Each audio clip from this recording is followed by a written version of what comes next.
Hey, my man, how you doing, bro? Doing all right, man. You got a personal relationship. What's your name, brother? Markel. My name is Gamaliel. Okay, so in order to have a personal relationship with somebody, aren't there supposed to be standards? No, what are the standards? Right, so what are the standards for God in his relationship? You got that?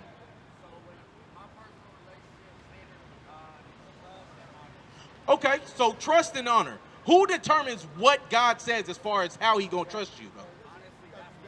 That's where you confused. So, hey, no, that's problem. That's not a problem. Give me this. I'm going to show you, because God tells you exactly how to have a right relationship with him. A lot of our people, we have what is a toxic relationship with God. We think that God is going to come to our terms. And God is telling you how to have that relationship. Read. It's the book of 1 John, chapter 2 and verse 3. Man, you as well with the ponytail. With the ponytail. Read. And hereby we do know that we know him. Oh, this is how you know God. If I know somebody, that means what? We have a relationship, right? So God says, this is how you know you got a relationship with me. Read. If is a contingency word. So that means that there are standards. That means that if something isn't met, if a requirement isn't met, you failed, right? So he says, this is how you know you got a relationship with me. If we keep his commandments. If we keep his commandments. Markel, what did he say? How do we have a relationship with him? Right, he says, if you keep my commandments, then we have a relationship. Read. He that saith, I know him. People say that they got a relationship with God all the time, right? That's what the Christian church pushes all the time. I got a personal relationship with God. Right. You do got a personal relationship with God. He hates you. That's what he's saying. The relationship we have is a hate relationship. You hate me, I hate you back. But God says, if you say you know him, he that says, I know him, and keepeth not his commandments, you say, I know you, God, but you ain't keeping the commandments, is a liar. God says he's a what? A liar. That person that says that is a liar, what? And the truth is not in him. So let me ask you this, Markel, can you have a personal relationship with God and not keep his commandments? No, I'm not saying that. According to the Bible, though, can you? No, and nobody showed you that. You know why? Because the people that was teaching you the Bible, they didn't teach you the Bible. Right. They taught you man-made religion. Right. God, though, he giving you an opportunity to actually get that relationship. Right. He may be looking at you like this is a sincere brother. He really wants this, so let me actually speak to him through my prophets. Let my prophets actually show the brother the way, and then after you learn the way, do you have an excuse after that? No, you have no excuse. God is taking away your excuses. Okay, all praises. So keep reading. But whoso keepeth his word, in him verily is the love of God perfected. The reason why we say we have a relationship with God is because we're trying to prove that we love God. God says, if you keep my commandments, you show that you love me perfectly. It is perfected in you. Read. Hereby know we that we are in him. He that saith he abideth in him ought himself also to walk even as he walked. He says the people that say that they're in a relationship with me, the people that say that they walk in Christ, they're going to walk exactly how Christ walked. How did Christ walk? That's the question then. Not even sure, okay? No problem. Give me that. What is that, 1 Peter's?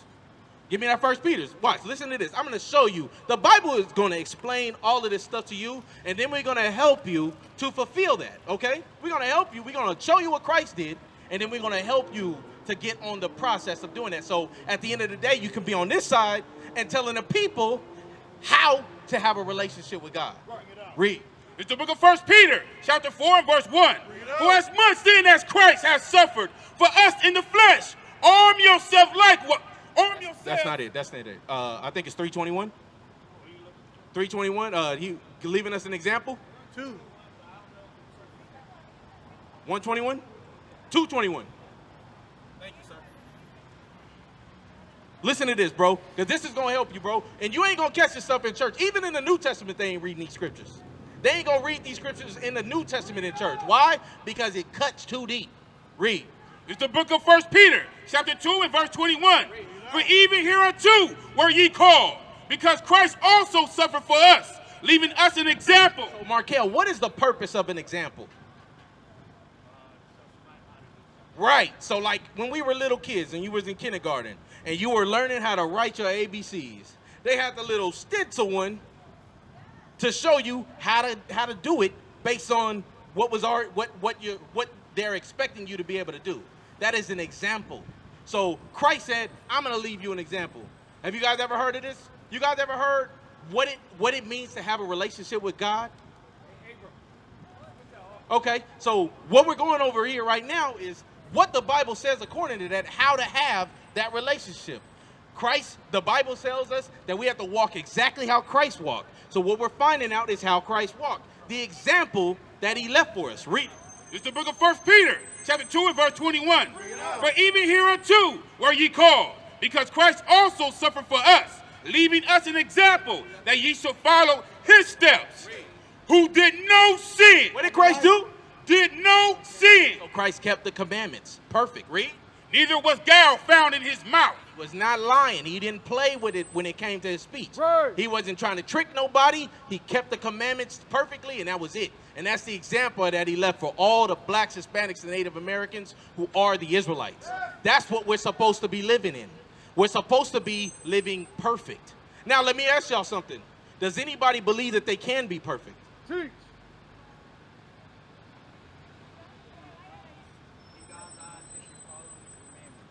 Right, let's get it. Let's get what Christ said. Let's get it. Because would any of us believe that Christ would tell us to do anything that we can't do? Bring it out. Would he give us a commandment that is impossible for us to do? Right, he wouldn't. Let's see it. It's the book of Matthew, chapter 5 and verse 48. Be ye therefore perfect, even as your Father, which is in heaven, is perfect. Show him the red letters, just so we make sure. This is in red letters. Christ himself, the King of Kings, is talking right now. Christ said we have to be perfect as his Father in heaven is perfect. Bring it out. So, if the laws is what's going to make you perfect, then we need to go into some laws so we can find out what we're doing in error so we can walk towards perfection and change it, right? So, one, my sisters, all of my sisters right here, I want to give y'all something, and this is how you will walk in perfection from this day forward if you love God, if you want to have that relationship with him. Read it for me. It's the book of Deuteronomy, chapter 22 and verse 5. Christ just said out of his own mouth, be perfect as my Father in heaven is perfect. That is a commandment. So we're going to the law so we can fulfill that. Read. The woman shall not wear that which pertaineth unto a man, neither shall a man put on a woman's garment. So let's start there. What is a woman's garment that men are not supposed to wear? A dress, right. Dress, skirts, those are the kind of things. But what is Hollywood pushing right now to our community? Bring it out. Haven't you seen Snoop? I've seen Mos Def. I've seen what's that? Lakeith. Yeah. They wearing skirts and dresses now, aren't they? They're emasculating themselves, right? So let's go back to the top though. Read. This is the book of Deuteronomy, chapter 22 and verse 5. The woman shall not wear that which pertaineth unto a man. So if dresses pertain to women, then what is an article of clothing that women are wearing that pertain to men? Pants. It's the pants. The pants belong to men. That is an article of clothing that men wear that women should not be wearing. Our women have to change that. Why? Is it because we said it? Or is it because it's coming from the Bible? It's coming from the Bible. It's the Bible. The Bible's talking. Why? Why did God say it? Read. Neither shall a man put on a woman's garment, for all that do so. Everybody that's caught cross-dressing, read, are an abomination unto the Lord thy God. Make yourself abominable to God. God, this is 22 and 5. Deuteronomy chapter 22 and verse 5. Y'all got to get that and change that in order to walk towards the perfection that God has told his people to do. Now, my man, Markel, let me get you one. I see your face right now. You can grow a healthy beard. You can. But from the looks of it, it looks like you like to dig into it and go into the Greekish fashion with the chin strap, right? Listen to this. This is for you. It's the book of Leviticus, chapter 21 and verse 5. They shall not make boldness upon their head. Hey, Markel, see what happens? I want to show you what happens, bro. I'm going to show you what happens. When the things that can help us to better our lives come out, for some reason, we catch a phone call. Or an old friend that we've never seen in 5 years, all of a sudden pops up. That's the devil. The devil is trying to prevent you from applying the things that you have just learned you got to start doing. That's how it works. What? Listen again. I want you to listen to this. It's the book of Leviticus, chapter 21 and verse 5. They shall not make baldness upon their head. No Michael Jordan, no Tyrese. You can shave it low, but you don't want to bald it. That's not our custom. That's a custom of the Egyptians. Read. Neither shall they shave off the corner of their beard. You shouldn't shave off the corner of your beard. The thing that you got, that is a badge of manly dignity. God got a beard. Christ got a beard. All the prophets have beards on their face. For a man of Israel to defile his body by taking that off, you are following the customs of the heathen, and you got to stop that. You got to let that thing grow. You don't have to let it grow wild and all that, but don't bald it, because it look like it's just growing back like a 5 o'clock shadow. You can line it up and you can make it look nice. Yes, sir. Yeah, I remember you. I haven't cut the back of my hair because of that. All praises. I've been doing this to face right, but I constantly haven't got a haircut. Now, hey, bro, no, I remember you, bro. I remember you. And hey, all praises, bro. Hey, you're partly applying. Now, God is saying, put the full thing on. Y'all understand? All of y'all got to put this stuff on. It's not hard to do. It's not impossible. Everything God tells us to do is an easy thing to do. It's easier for a man not to shave his face than it is for a man to shave it. Right. All you got to do to not shave is not shave. But, bro, so if you got any questions, man, you got the flyer? I got it. I had it the last time. Well, hey, get that brother another flyer. You need to reach out to us, bro. Hey, it's no coincidence that you ran into us multiple times. Because if you ran into us on another place, and God's talking to you again, like, bro, you better apply. Warning comes before destruction. You understand? So check this out. Okay, so let me ask y'all something. Have y'all ever seen us around town before? I know of Israelites. I just came before. Okay. So I'm glad I came to ask you about something like that. Okay. So, yeah, the contact information is on the flyer.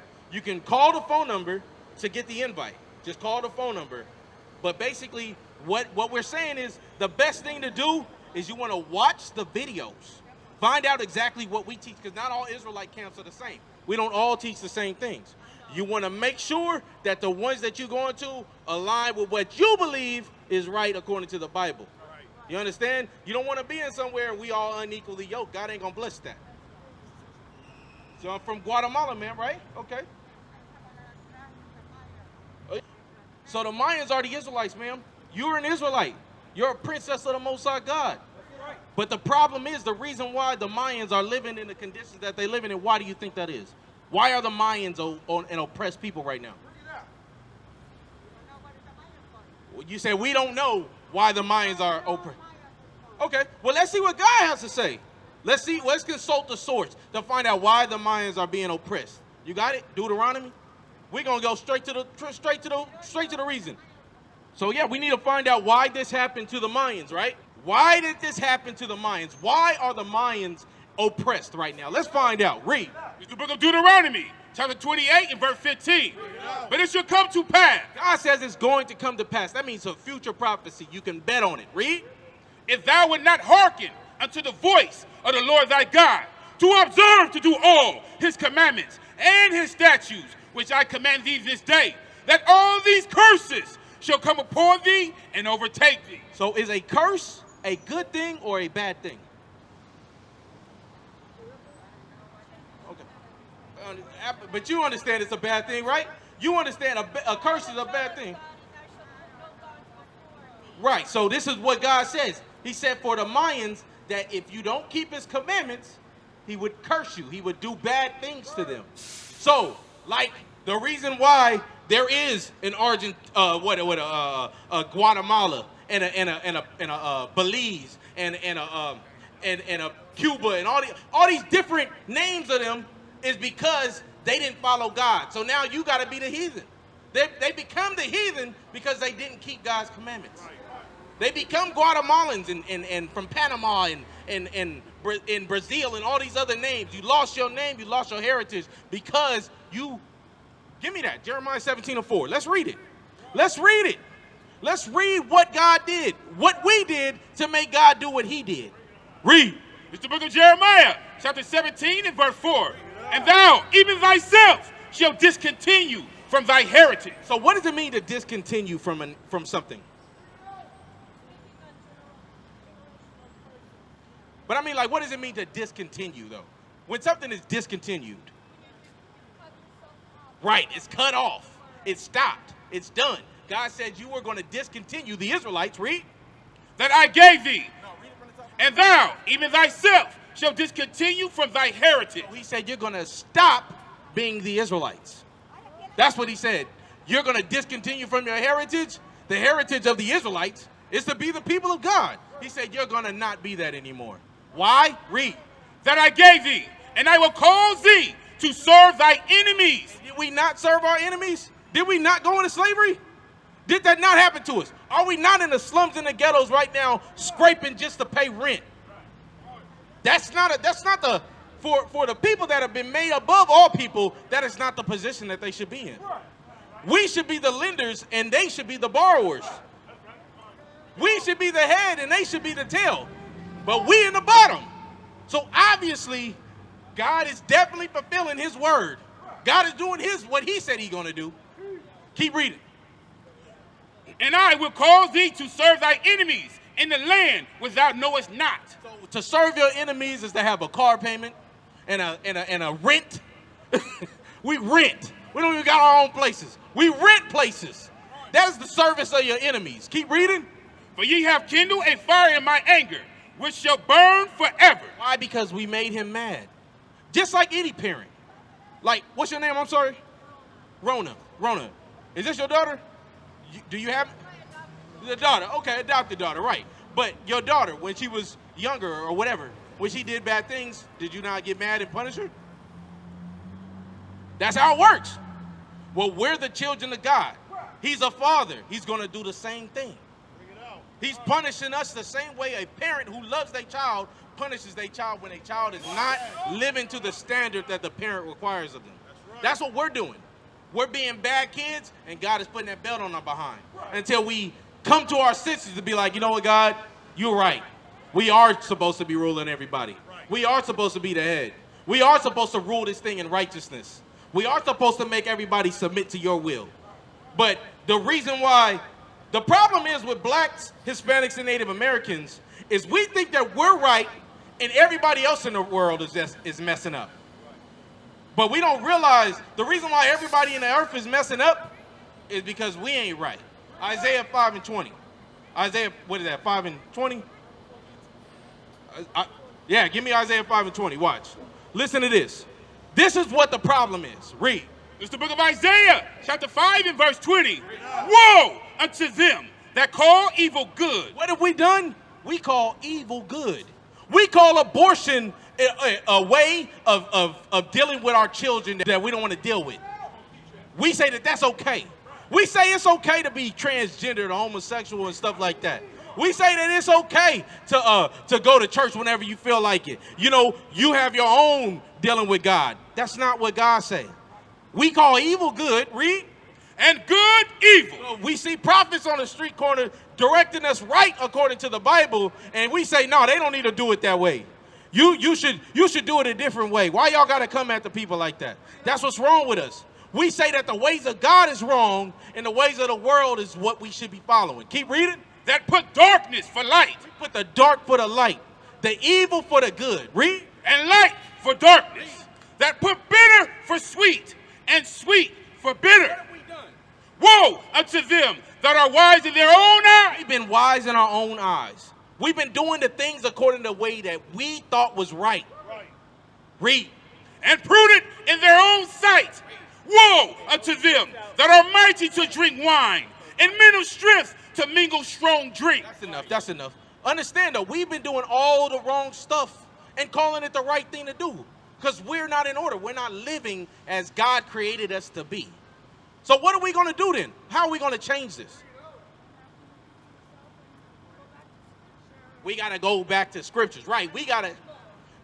As a matter of fact, give me that. Give me 2 Chronicles 7:14.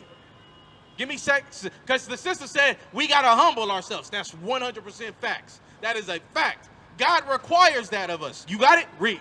It's the book of 2 Chronicles, chapter 7 and verse 14.